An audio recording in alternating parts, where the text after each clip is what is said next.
this the right way, given what you've learned so far, and no one's a perfect expert, no one has all the information, but what are skills that you would hope a successful adoptive parent would have? And then what are things or traits that would make you say, hey, be careful about becoming an adoptive parent, because this may be more of a challenge for you than you would have thought? I mean, you have to have openness. I mean, first of all, there is choice in the matching process to sort of see.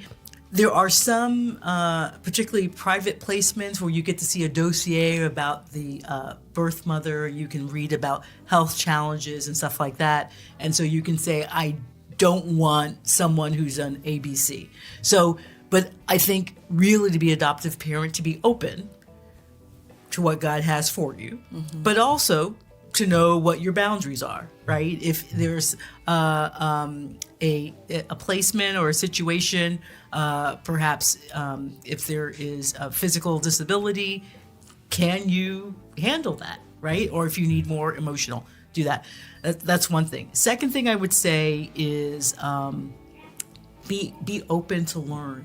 I think my friends who were adopted, particularly back then where there were close adoptions and maybe they were transracial and the parents didn't really try to learn about their culture or teach them about their culture, it was really hard. And you're really reflecting on kids of color who were adopted in the 60s and 70s. Yes, by white families. Right. Yeah, kids of color. So indigenous, Native Americans, Black, biracial. Right. Yes. And so now they make you take education courses, education to understand what is the learnings, how can you show up the culture.